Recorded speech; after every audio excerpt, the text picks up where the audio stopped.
Salam sejahtera. Tajuk PDPR kita pada hari ini adalah produk kesihatan di bawah bab 10 kimia dalam perubatan dan kesihatan. Okey pelajar, rujuk gambar yang cikgu tunjukkan ni ada pelbagai produk kesihatan yang terdapat dalam pasaran. Sebagai pengguna bijak, awak perlu pandai memilih produk yang sesuai dengan diri awak. Sebab kalau awak tidak meneliti dahulu kandungan yang terdapat dalam produk kesihatan ini, kalau awak tidak mendapatkan nasihat daripada pakar dan sebagainya, produk-produk ini boleh membawa kemudaratan pada diri awak. Okay, lihat ada produk-produk yang mengandungi bahan berbahaya kita panggil sebagai bahan aktif. Ada produk-produk yang dilarang oleh Kementerian Kesihatan Malaysia. Okey pelajar. Semakin banyak produk kesihatan yang dihasilkan dan dijual di pasaran. Okey, tadi kan cikgu dah tunjuk. Namun, adakah semua produk itu baik untuk kesihatan dan dapat menyembuhkan penyakit? Apakah kandungan yang terdapat dalam produk itu? Bagaimanakah kita dapat mengetahui keberkesanan produk-produk kesihatan ini?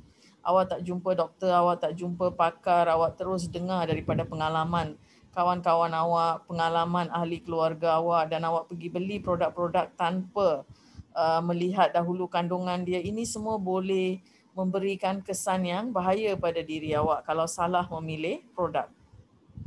Okey, bahan aktif. Tadi cikgu ada sebutkan bahan aktif dalam produk-produk kesihatan.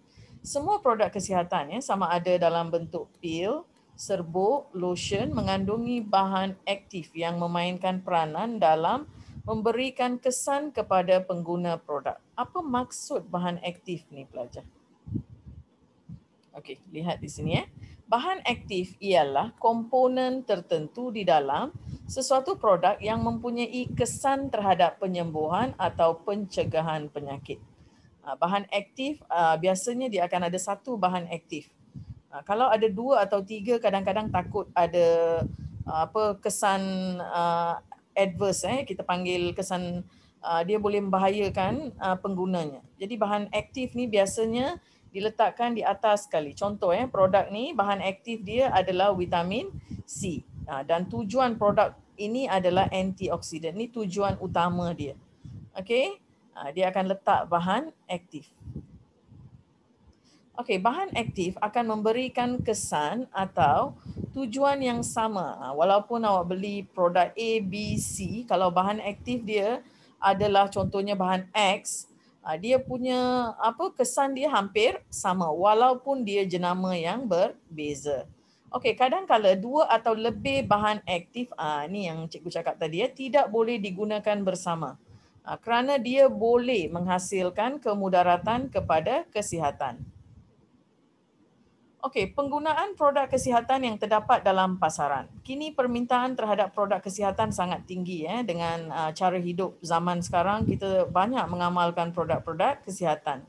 Okey, produk kesihatan seperti suplemen. Diambil untuk memulihkan penyakit dan mengekalkan kesihatan kita. Produk kesihatan yang baik dapat menjamin tumbesaran yang normal dan meningkatkan daya pencegahan penyakit. Contohnya pengambilan multivitamin dalam meningkatkan proses tumbesaran kanak-kanak. Tapi awak kena tahulah jumlah dos yang sesuai, vitamin yang bersesuaian dengan awak dan sebagainya. Lagi satu, kenapa banyak ambil produk kesihatan? Gaya hidup masyarakat kini yang sibuk bekerja, tidak mengamalkan pemakanan yang seimbang. Kita tak makan ikut waktu yang ditetapkan. Jadi menyebabkan produk kesihatan ni dah jadi keperluan untuk menjamin kesihatan kita. Ada antara kita yang mengamalkan pengambilan vitamin-vitamin, mineral-mineral tertentu secara regular, secara berkala.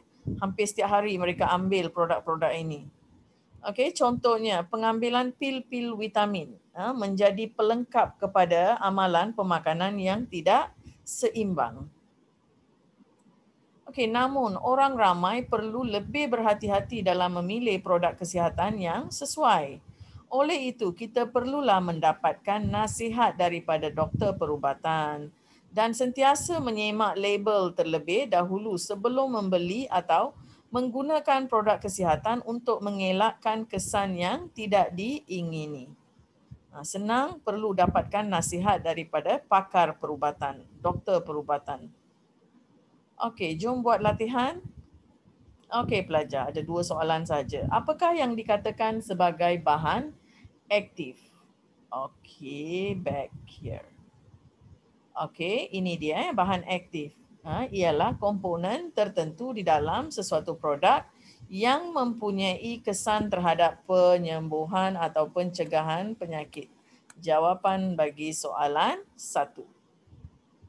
Okey, soalan yang kedua. Berikan 2 faktor kewajaran penggunaan produk kesihatan di Malaysia.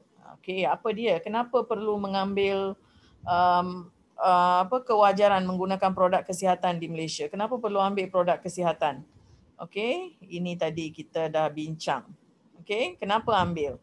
Awak boleh pilihlah mana-mana yang awak suka. Ini adalah untuk menjawab soalan 2. Gaya hidup masyarakat kini yang sibuk bekerja, amalan pemakanan yang tidak seimbang, kekurangan nutrien, untuk tumbesaran yang normal ada dekat sini kan, semualah. Okey, awak boleh pilih mana-mana. Okey, dekat sini dia minta 2 faktor, jadi bagi je lah 2 faktor. Okey, daripada slide yang cikgu tunjuk tadi. Okey, itu sahaja untuk PDPR kali ini. Okey, awak juga boleh rujuk jawapan di sini. Okey, terima kasih semua.